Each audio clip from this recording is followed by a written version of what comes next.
Body organs के बारे में हमें छोटी उम्र से ही शिक्षा दी जाने लगती है।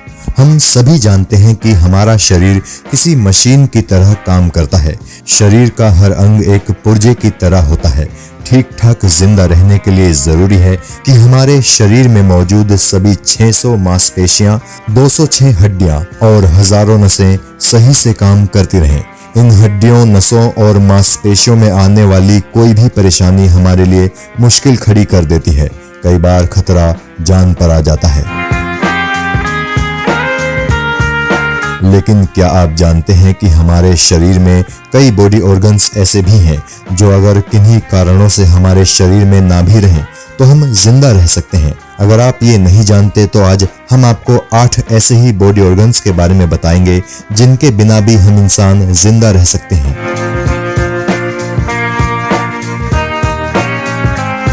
शरीर के पाचन तंत्र को सुचारू रूप से चलाने के लिए गॉल ब्लैडर बड़ा ही जरूरी होता है।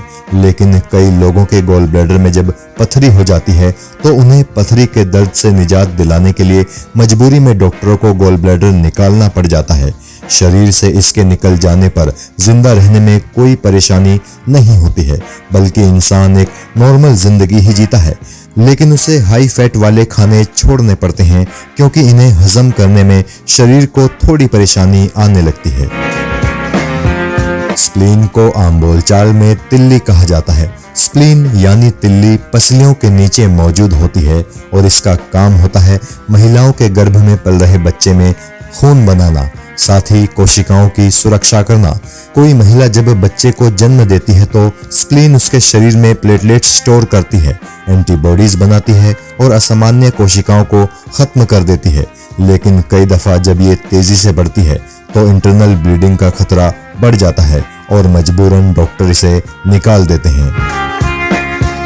हमारे शरीर की हर कोशिका की सुरक्षा के लिए सही सलामत फेफड़े होना बेहद जरूरी है। ये फेफड़े ही होते हैं जो हमारी सांस की नली से आने वाली हवा से ऑक्सीजन लेकर उसे खून में पहुंचाते हैं, साथ ही कार्बन डाइऑक्साइड को बाहर फेंकते हैं। आप सोच रहे होंगे कि जब फेफड़े इतने अहम हैं तो इनके बिना कोई इंसान जिंदा कैसे रह सकता है। तो हम आपको बता दें कि रह सकता है, बिल्कुल रह सकता है, लेकिन एक फेफड़े पर। जी हाँ, शरीर में 2 फेफड़े होते हैं और अगर मजबूरन किसी का एक फेफड़ा निकाल दिया जाए तो दूसरे फेफड़े के सहारे वो इंसान जिंदा रह सकता है। रिप्रोडक्टिव ऑर्गन्स महिलाओं में होते हैं, जैसे कि यूट्रस और ओवरी। कई दफा जब महिलाओं के इन अंगों में कोई गंभीर बीमारी घर कर जाती है तो डॉक्टर को मजबूरन इन्हें निकालना पड़ता है।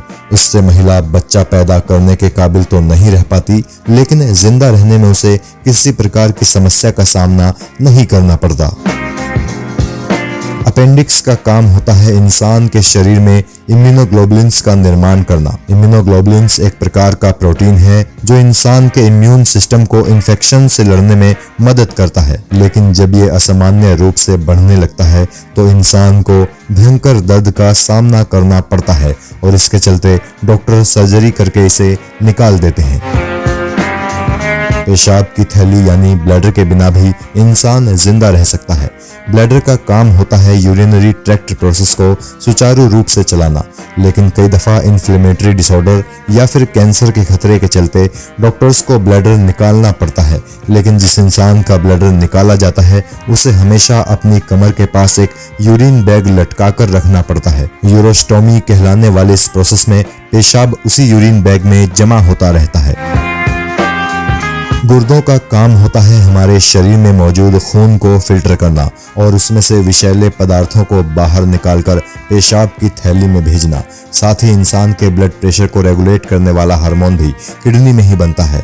अगर किसी इंसान की एक किडनी खराब हो जाए तो उसे निकाल दिया जाता है और इंसान दूसरी किडनी के सहारे जिंदा रह लेता है।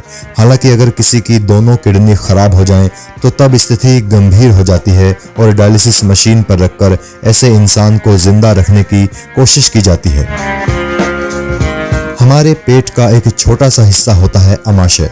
ये हिस्सा ग्रास नली और छोटी आंत के बीच में होता है। कई लोगों को आमाशय कैंसर की शिकायत हो जाती है, जिसकी वजह से डॉक्टर इसे निकाल देते हैं। कुछ लोग ऐसे भी होते हैं जिनमें जेनेटिक डिसऑर्डर की वजह से आमाशय में परेशानियां होने लगती हैं और फिर डॉक्टरों को इसे निकालना पड़ता है। इसके निकाले जाने के बाद भी इंसान जिंदा रह सकता है।